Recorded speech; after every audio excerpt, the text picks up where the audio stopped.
Michael, this interview series is really about bringing the incredible wealth of thought leadership that we have inside our community of investors within the Hunger Project and sharing it with the community of investors at large. So thank you for being a part of it. And what I'd like to ask you is to take yourself back to that fork in the road where you knew that things had to change and you were going to start giving in a meaningful way. Can you tell us about that? Joe, I think the real fork in the road for me was when I had cancer when I was 30 and nearly died. And it made me really obviously step back and look at my life. And one of the things that I grew up in a family where it was always about helping others, but I realised then that now was the time. And that in part of my everyday life I should make sure that I'm finding a way to help others in everything that I do. And I guess the next piece was in McKinsey I started to then bring some of the things that I was learning in my cancer healing journey about self-transformation and mindset change into McKinsey. And many years later I heard about the Hunger Project, which uses the same sort of thinking and technology and that was what was very, very attractive to me. So Michael, as you're speaking there, you've said that giving's always been a part of your culture. That's not the case for everyone. How important do you think it is for us to give now rather than later down the road when we retire? Yeah, so that's a big question that I grapple with because I'm obviously incredibly busy at the moment in my role. So time is my biggest, scarcest resource. Also on the money side, you sort of think to yourself, well, I'll have more later and I can create a foundation and give money away. And I think I will give more money away later. But the one thing I learnt during the whole, I guess it came out of the cancer experience again, was life's too short. And rather than sort of working so that I sort of fall over the line and then have time to do things for myself and have time to give, actually retire a little bit every day and give a little bit every day. Just make it an integral part of my life, and that's my mindset. And so I put aside 10% of my time as for giving back. And I just look at my diary as it's going forward and think about things that I can do. But it's a minimum of 10% of my time. And then once I've got that, I value it as highly as anything else I do at work. I think one of the things that stops some of us from giving is a perception that there's a risk involved when it comes to reallocation of resources. And certainly with your work with McKinsey, I know that risk and analysis is something you very much understand. Do you think that giving is a risky business? So giving away your money feels risky because you think, well, then I won't have it if I need it. So it's all about security and insecurity, and to a certain extent money creates security, but actually what I've learned over the years is security comes from a lot more than money, and so it's about whether you feel abundant, really. Because I know people that are very wealthy that don't give away much at all, and there are people that aren't very wealthy at all that give away a lot, and it's got a lot to do with the feeling of abundance and more than risk. And I think the other thing is that because if you do give something and you do give it at a level that actually feels a little bit challenging, then it feels like it's really something, not just something on the side, but you've really made a choice, right? You've really made a choice about it. And in making the choice, you actually get a lot out of it for yourself because, again, it feels like you actually receive a lot back for making that choice. So for instance, I could have a smarter car. Every year, no, I choose to give the money away, and every year I think about it as that choice. So Michael, what was it for you that attracted you to the Hunger Project and aligning yourself with the work that they're doing? So being, from the business world and McKinsey in particular, is a very analytical mind that one either has or gets developed over time. And so when you go to give, you think, well, how can I give and really know that my giving is going to make a difference? And I studied at Oxford, did my master's, and one of the things I did was development economics.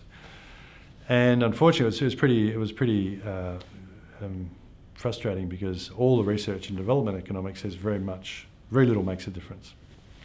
What I learned in my own work in McKinsey with, if you want to get change to really happen, is you've got to actually work on people's mindsets and behaviours as individuals and shift that, and then shift them as a group, and then get them to commit to and own a course of action. And then, if you support them, things will happen. And the Hunger Project does the same thing. Right? And so that model, which was sort of an upside down model of not spending any money on physical infrastructure until you've actually got people mindset change, believing they can change their own hunger, that was extremely attractive. And then when I went to see it, because I thought, well, I'm going to see whether this works. And I was very impressed. And then McKinsey did a study on it.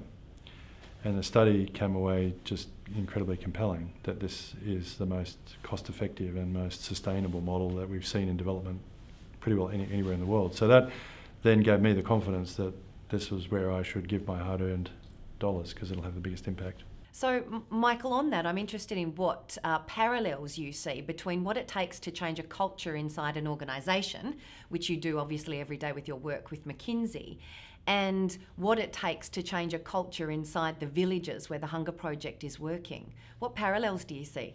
So what was amazing to me was, one, the parallels are extraordinary, and two, what they're doing actually in the Hunger Project is world's best practice.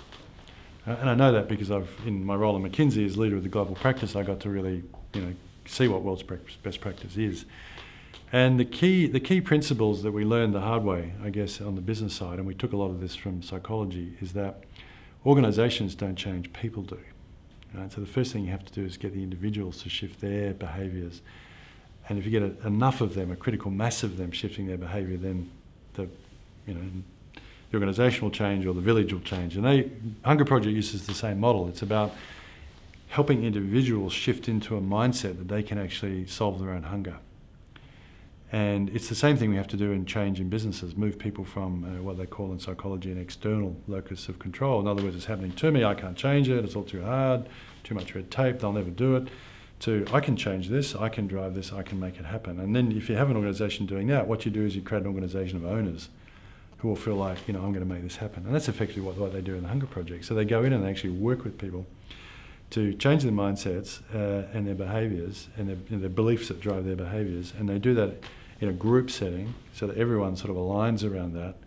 And they call it vision, commitment, action workshops. And these things look like, except for the walls, because they're all on dirt floors, and they have, post-it sort of things up on, flip charts and priority lists, and you've got village women who hardly can write, working with a facilitator or an animator, they call them, it's a much better word, animator, to do this. And so it's a very, very similar process. And the power of the process is that once you get people totally driving, having made this mindset shift and then choosing to go on this journey, then the money you put in to support them has, well, our research showed 15 times the impact. So that is incredibly analogous to what we've found in business. But the techniques they use and the training that these people have, because there's like 150,000 of these people in Bangladesh alone, these animators.